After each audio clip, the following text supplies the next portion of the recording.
Hey there, Jennifer Shipley from Doodle Punk Art. I'm going to show you how I make this 27 bead wrist mala, which is, if you go around it 4 times, it's the equivalent of a Tibetan 108 bead japa mala. I don't use any tools to tie the knots, so I will show you how I do that and get the knots so consistently close to the beads. And then I will show you how I make this little macrame slip knot at the end, and then finish off the bracelet so that it's pliable, comfortable, and long-lasting. If you'd like to learn how I do this, keep watching. I'm using C-Lon nylon cord. You can get this at Shipwreck Beads. I'm using their 0.9 millimeter, and this is not their current price. This is pre-COVID, and I'm going to use the black for this one. So how much to use? You need just a little under 3 times the length that the final product is going to be. So I want to have some tails, some extra tails to, work with and have for my slip knot cord. So I basically go around my wrist 3 times. So I'll do this again. So I want that extra little bit, and 1, 2, 3, and then that extra little bit. And now that'll give me plenty of cord with a little extra on the second end. I like to have just a little bit extra just in case. So now I use beeswax basically to condition my thread, and I just swipe it along here, and it will make it stiffer and keep it from unraveling or fraying on you. Makes it more durable when you slide the bead over, and it'll make the knots a little stiffer, and it just protects the cord.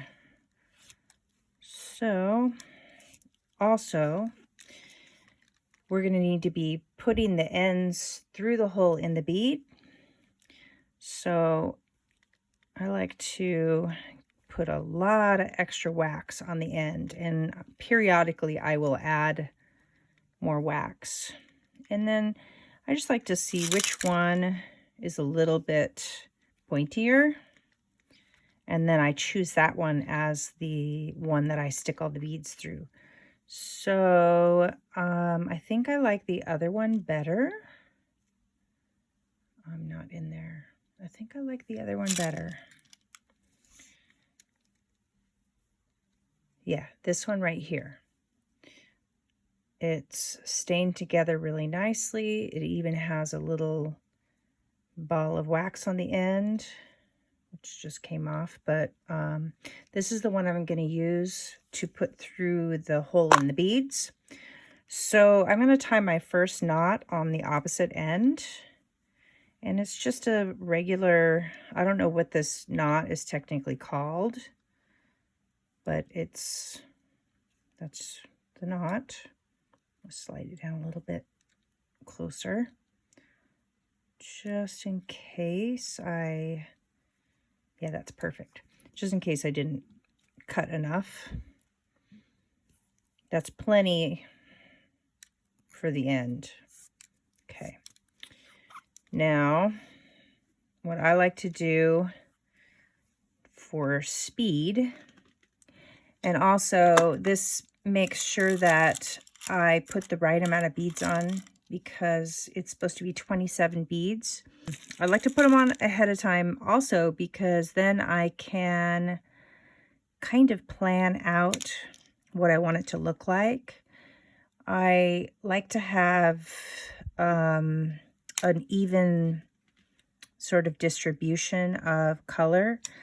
So this one is kind of in between a transparent and a green one. So I will choose to have it next to something that's a little different. So I will choose as the second bead something dark, just because that's the one I grabbed. Okay, we got a dark. Those look good together. And then I will choose kind of, let's see, we don't have as many red ones. So I'm not going to do red too often. Okay, before I go too far, I check, make sure I like the way it looks. And I'll do something kind of, oops, kind of mid-color.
That one matches nicely. Okay, how many are we at? 2, 4, 6, 8, 10, 12, 14, 16, 18, 20, 22.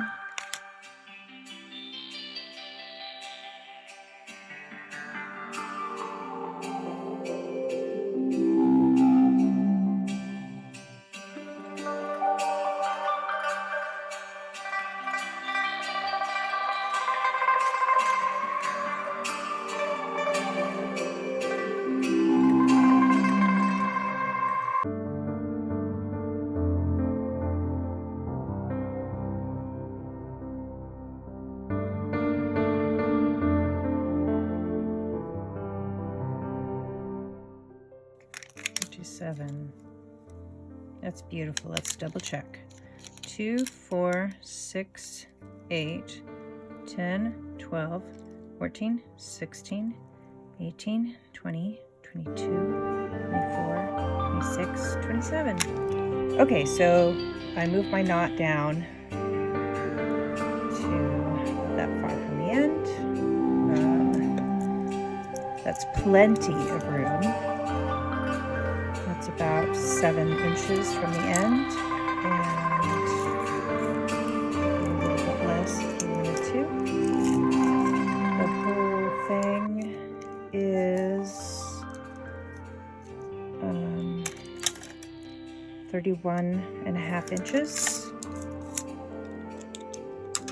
Okay, so now I'm going to put my sliding knot here, so that I can take it out later, but just to keep the beads from falling off.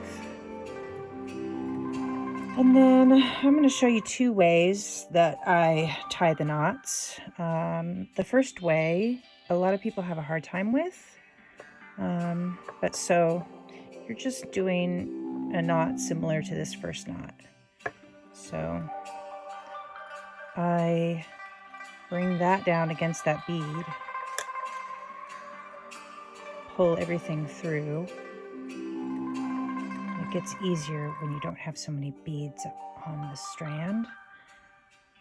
And then I just pull it down to a certain point.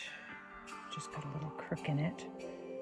Pull it down, and then I use my fingers to push the bead down into the stone, and then slide the next bead to stop it. Now this is how I used to do it, and I'm doing it differently now.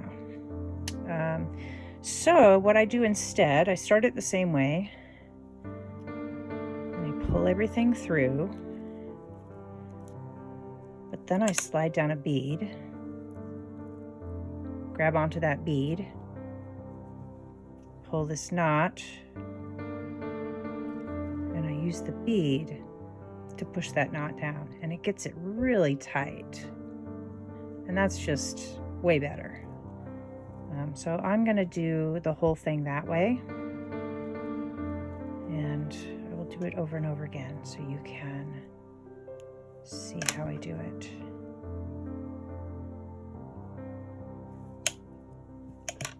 So I almost grabbed the bead too soon, prematurely.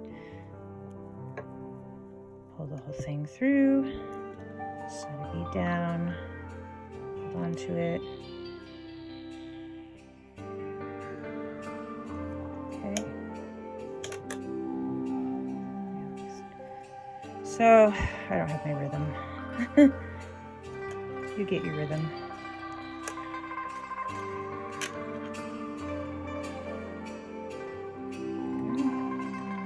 Just like that.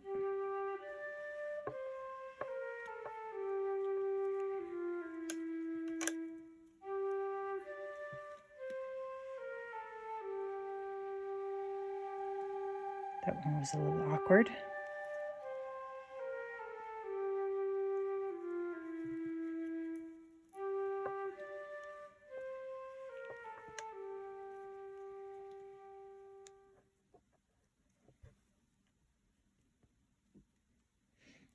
And the reason I do that is just, you know, for leverage. Have something to hold on to. There we go, sliding the bead down too soon.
But worst case scenario, if we run out, we can always take some beads off this end and put them down on that end because we've got 7 inches extra. And normally I leave probably more like 6 inches on the other end. And then there's always a bunch extra on the second end. And the reason I didn't do that is because to have a little bit more at the end here, it makes it a lot easier to do the macramé slip knot at the end.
Okay, now we have no little spare bead for the end. So a lot of times I have a bead that I always use. I just kind of forgot.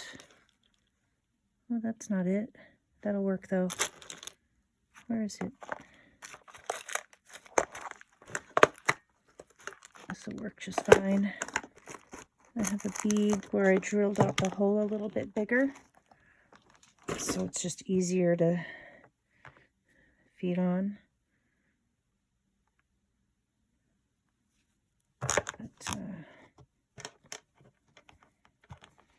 So if you did that before you tied the slip knot, you added, oops, what am I doing here? Pulling the wrong end through. There we go.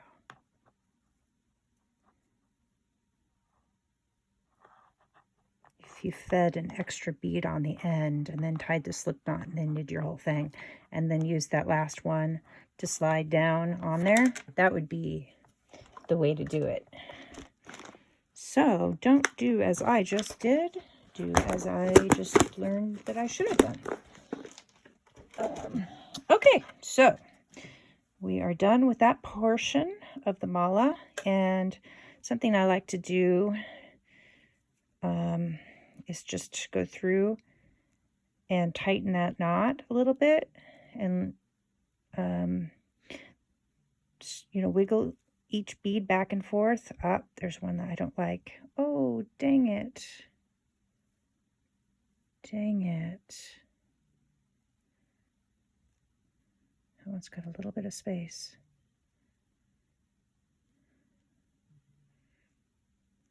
I like to just do a little wiggle.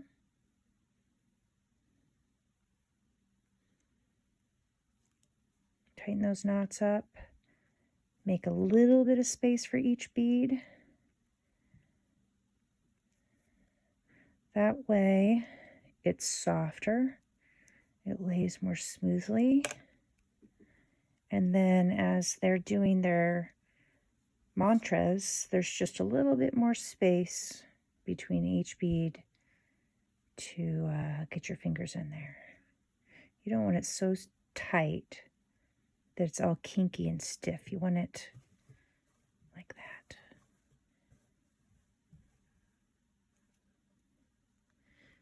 Yeah, so the question is whether I can see any space. Can I find that one that had a little bit more space? Or does it all blend in nicely? I think it's okay. Yeah, there it is. Slide the knot. Okay. Yeah, actually that's good. That one's got a little space too. Slide that knot that way.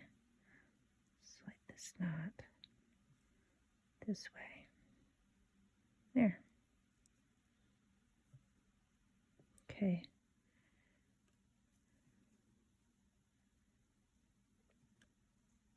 Seems good. That's a little crooked. Okay. All right, that looks pretty smooth. Yep. There we go. Okay, now I'm ready for the macrame portion. Okay, so I am going to show you how to do the macrame slip knot. I just waxed a little strip of cord material, thread, I guess, and now I'm scraping off the extra wax with my fingernail, because otherwise when you do the knots you can get like little wax buildup balls in the inside of the knots, which just doesn't look great. Okay, and then now you can purchase macrame boards for doing this kind of thing, but I didn't actually like it. I found it's easier to do it kind of punk rock style on my leg, the way that we used to do friendship bracelets with the safety pin in our jeans. So it's a little punk. It's very much doodle punk art here. But so what I'm going to do is pin it to my leg, and I'm going to pin it as tight as I can so that it doesn't slide easily. It's tight-ish. I could go a little tighter. I would be happier if it was a little tighter, but I only have to do 6 knots. So I'm not going to worry about it. I'm going to give a little bit more space. We'll go down to here. Now shove that over as far as I can. And then don't stab myself. Okay. So we just kind of need to hold this somewhat in place. Okay. Now, oh,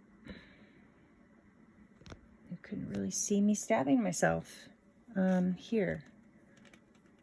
There, it's in there. It's snug-ish. Just need to kind of hold them in place, but not so tightly that I can't get underneath them. So this is a really simple knot. You can find other people who explain this. There's a guy that shows you how to do it with big ropes, which is really easy. This is a square knot, okay? So you want to put this roughly in the middle. Excuse me, in the middle of this thread, the new thread. You want the middle of the thread to be right here.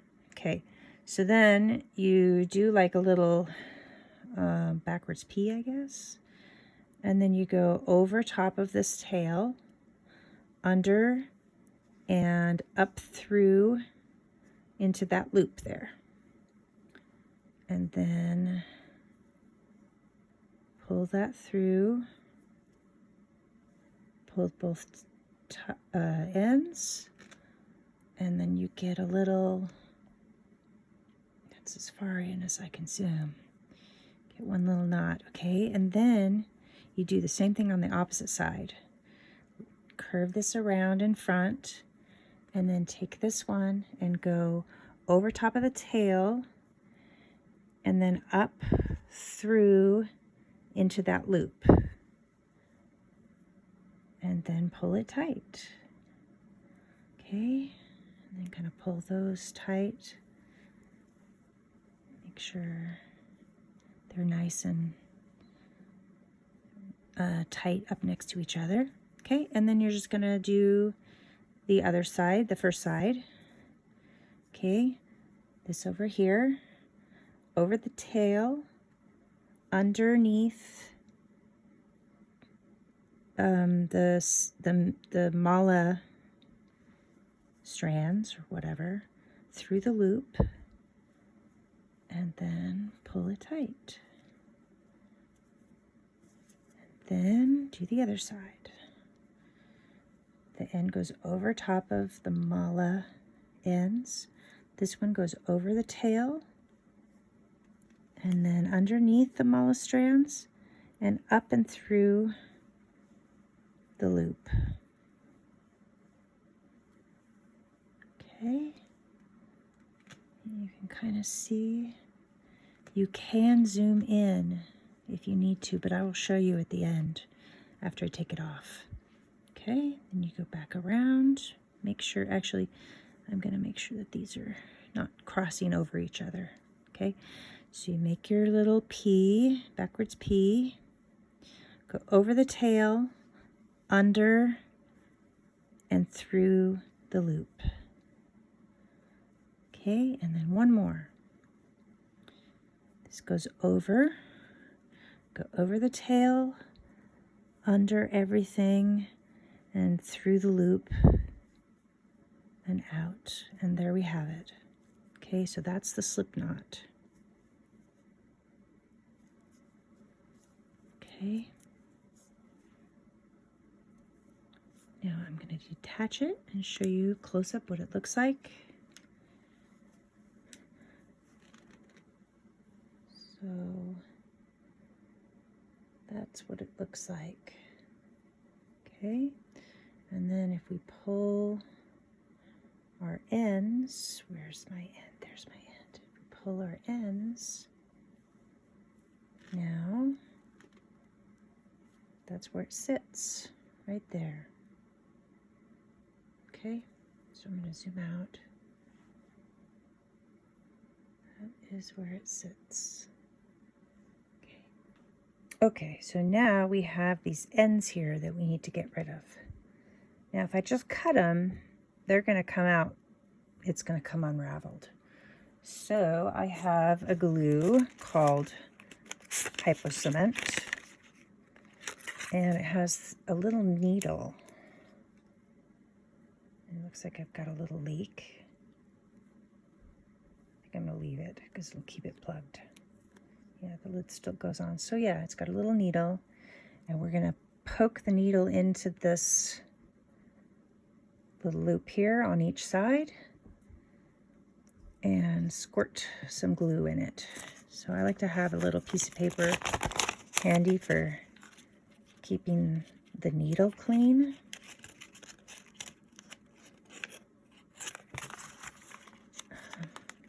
Once you kind of get it flowing, it just wants to squirt a lot, so sometimes you have to wipe off the extra so you don't have a big glob. Okay, so I'm poking it in there. You can kind of see the glue, right? Go to the other end, and I'm going to turn it over because this one is going in the opposite direction. I'm going to poke it in quickly into that hole. Okay. It's kind of a lot of glue, but I'm not going to mess with it because one thing I don't like to do is touch that glue because it sticks to your fingers and it makes a little string. If you just let it dry like that, it'll get smaller, it'll sink down in there, and it will blend nicely. So we're going to let that dry before I cut off the ends. So as that dries, I think I can do something. Let me put my Hypo Cement away.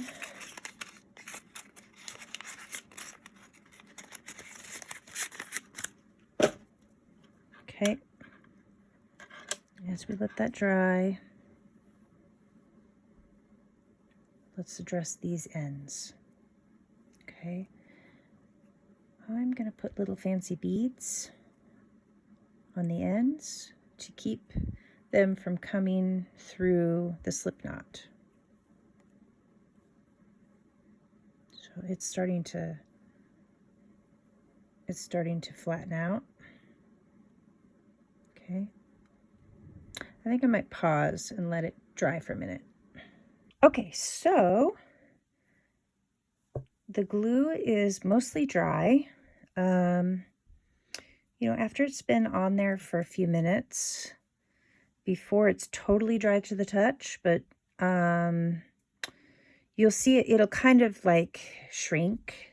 Instead of being a big bubble, it'll kind of some of the moisture will evaporate and it'll get smaller. If you take your fingers and just kind of push it down in there, it will take away the shininess, and then it'll just like blend right in with the cord. Don't do it too soon because then it'll stick to your finger and make little strings, and it'll make a mess. It won't be pretty. But if you do screw it up, rubbing alcohol will kind of melt the Hypo Cement, and you can do it again. But yeah, just wait until you see that it's like shrinking. Okay, so as that continues to cure, let's put some knots in here. So I like to go, you have to think, it has to slide over somebody's hand. So you don't want it too short, but you also don't want it so long that it's constantly dangling down and getting caught on things. So I've kind of worked it out, you know, the perfect spot, which is about this length right here. At least when you're using 6mm beads. If you're using 5mm beads, the mala will be smaller. And if you're doing it for a guy, you're going to have to make these things a lot longer. Otherwise, he won't be able to get it over his hand. But for guys, I would use 6 to 8mm beads. And you don't have to do 27 beads. That's just a pretty traditional number because it'll add up. 4 times around will be the equivalent of 1 Tibetan mala, which is 108 beads. Okay, and I'm just going to match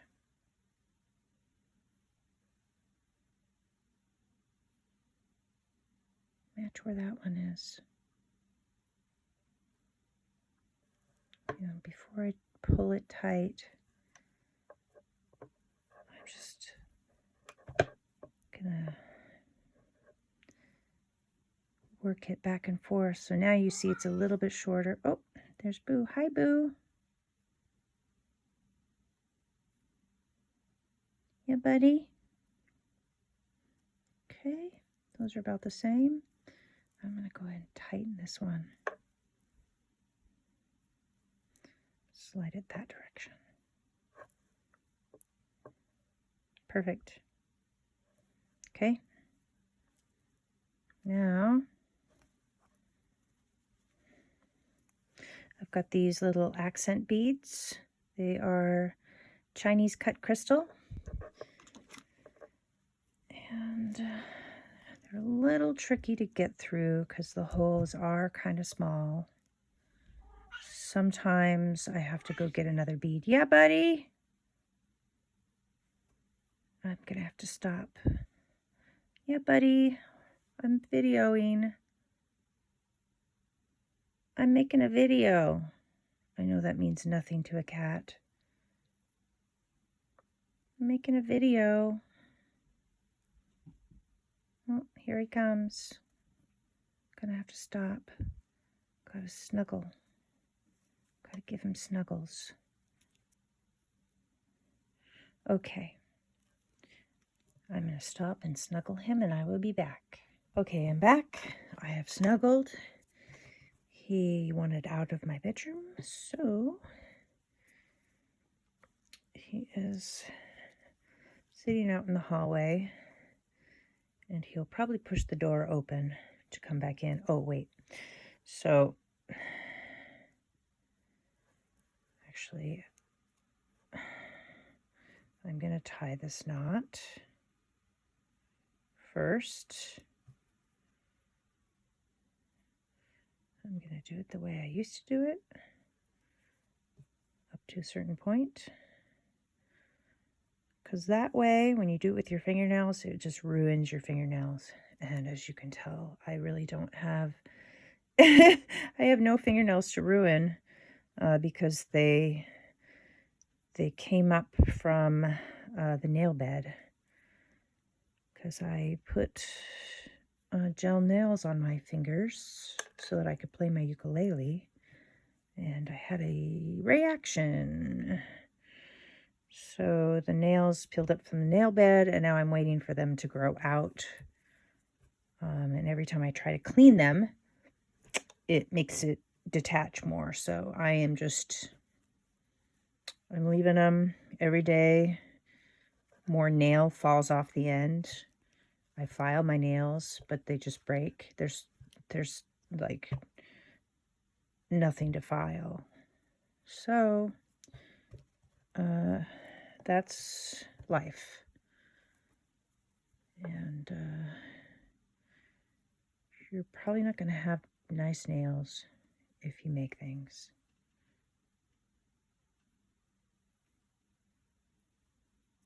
If you are a maker of objects, probably not going to have good looking nails. Unless you've got some amazing genes. I do have some amazing genes right here.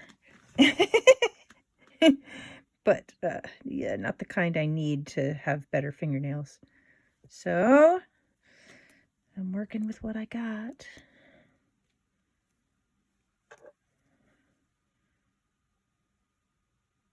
There we go. So now the second knot.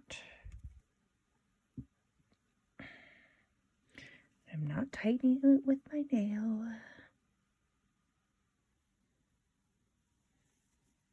There we go. Get her as tight as she'll be.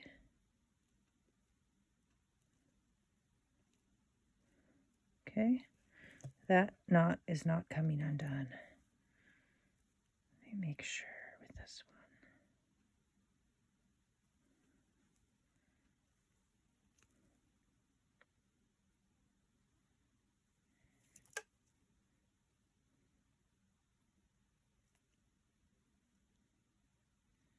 Yep, that's in there.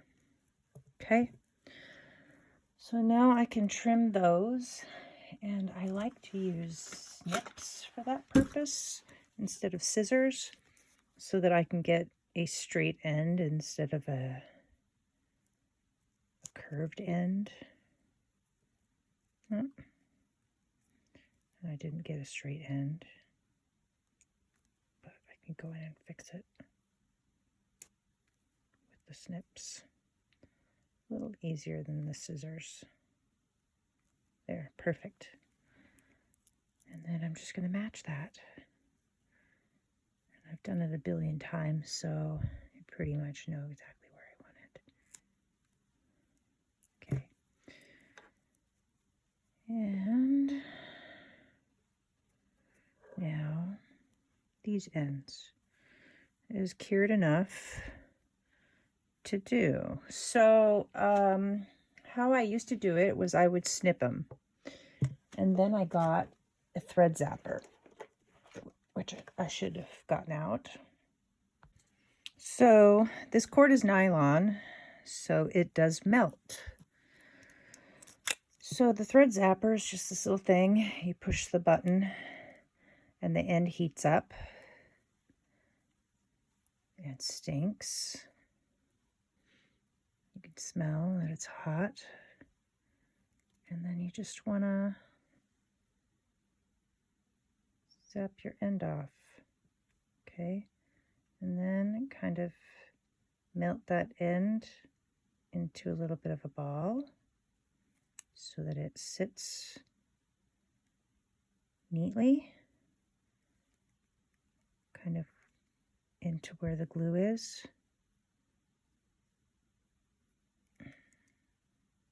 And it kind of got the glue. Normally I wait longer. Wait a longer period of time.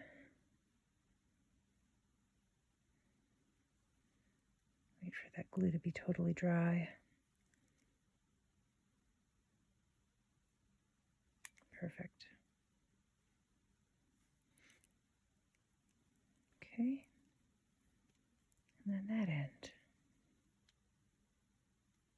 I'm leaving just a little bit.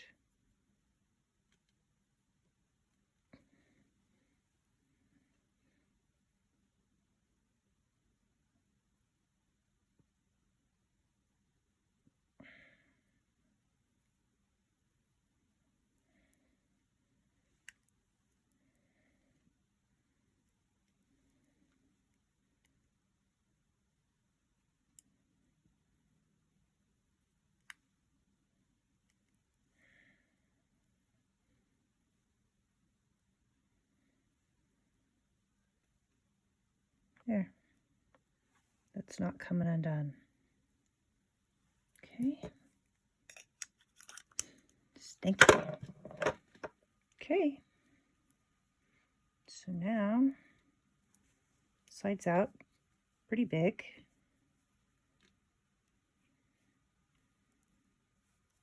Yet the ends aren't so long that they're inconvenient.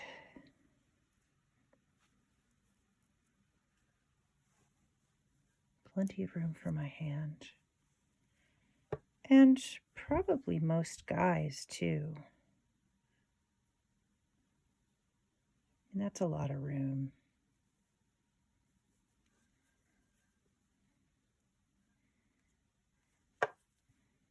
Okay, and then the last thing I do is add some wax to the cord that slides through the macramé section. And the reason I do that is a couple reasons.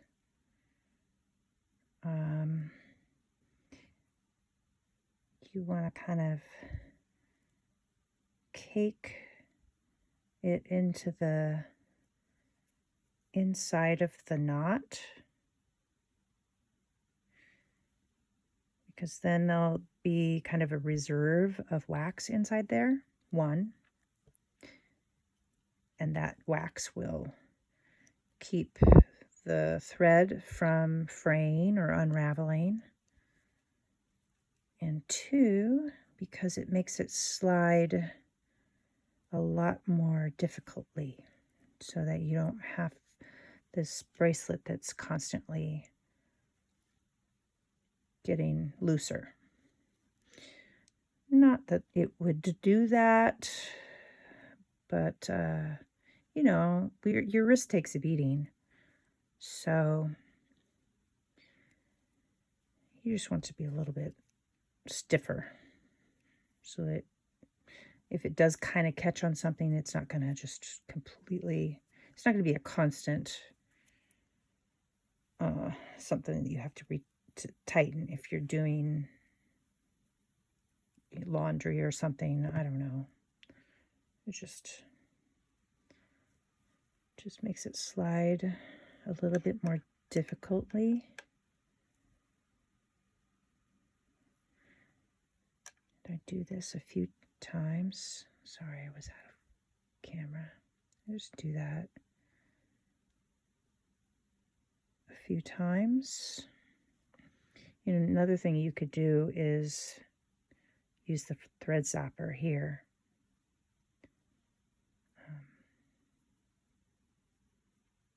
You could use it to cut it, or you could even melt it up to the end, but I kind of like the little dangles sticking out. And if you cut it, it's soft, as opposed to having little hard melted ends. Okay, and then I'm going to add a little bit more. And I just do this a few times.